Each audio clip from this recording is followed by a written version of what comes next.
Hello, welcome, Marlyn here. For today's cookie project, we're working on something for St. Patrick's Day, but not really the point of the video. Like always, I'm incorporating a theme to teach a technique. So today we're looking at using just basic shapes for holidays. You don't always have to run out and buy every cookie cutter. Here I'm using a basic octagon.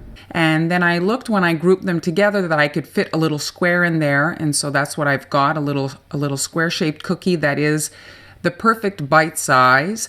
And we're doing a rainbow kind of stenciling on those cookies, which can be done in any color palette. So let's get started with today's cookie project. Starting off with my little gold cookies, and I'm adding some base icing here in gold so that when I airbrush my gold metallic, it pops. If you leave this icing white, depending on the brand of gold you use, it might be very kind of washed out and not very nice.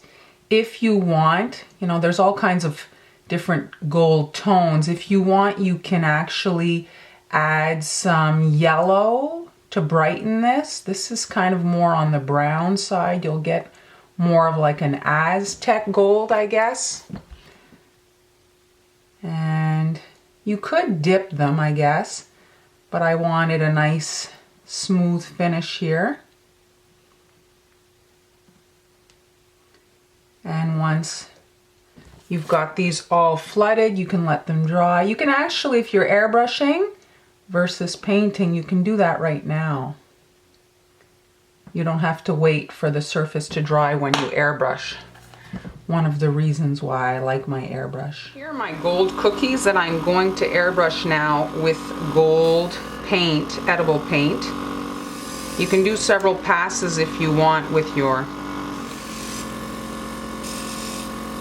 Now I'm outlining these cookies, and a little trick if your piping lines are not perfect and maybe you're a little tough on yourself, you wish it was a little bit more kind of refined.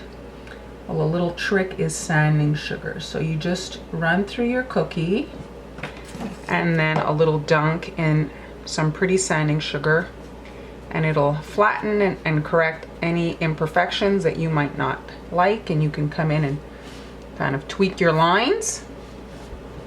And now I'm flooding my cookies. The green outline has had a bit of time to dry, and I'm just squeezing my icing up against that sanding sugar so that it kind of melts into the crevices. It's not going to be a super sharp line simply because the sanding sugar is jagged, and so the royal icing that's going in there is butt up against a jagged edge, and it can only do so much.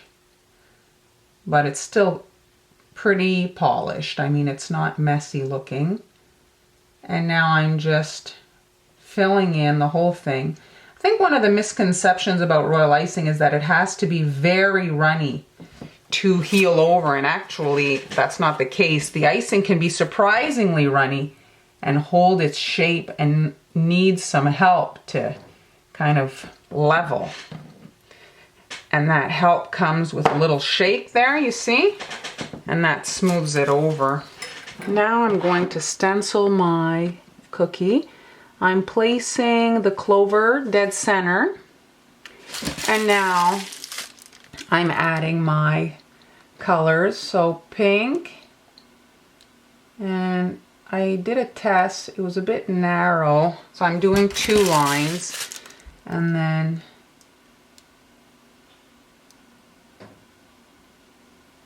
there, yellow on this side, and the rest is green on either side. There.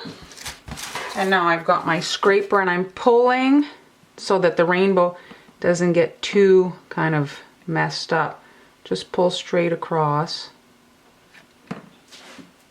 We'll wipe the excess off the scraper, and I'll pull the other way just to smooth my icing. There, and let's lift this off. And we have a pretty rainbow clover there. I thought the cookies were missing a little something, so I made a little bit of gray icing. I didn't want black, it's very harsh. And all I'm doing is I'm outlining my clover here. And I'm doing a little bit of a swirl like that. And then just working my way around.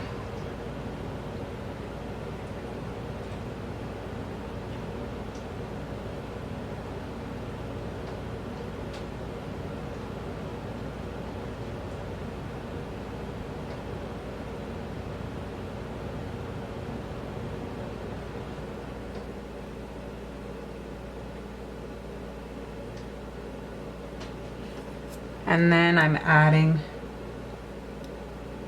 a little stem. So just a dot and pulling like that. Here are the cookies all grouped together. As you can see, they create a nice pattern. Now, if you wanted to put this in a square box, here you can see where you would actually cut your cookies.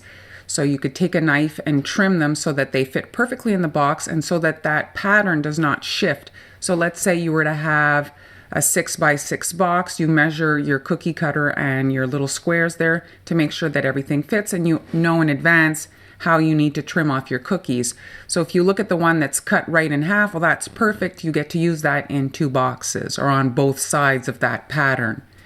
This gives it a really cute kind of like mosaic tile look. You can add any design you want to that middle octagon shape. So I hope you enjoyed today's cookie project, inspired you for your future creativity. And thanks so much for watching. Thanks so much for being here, and I'll see you next time.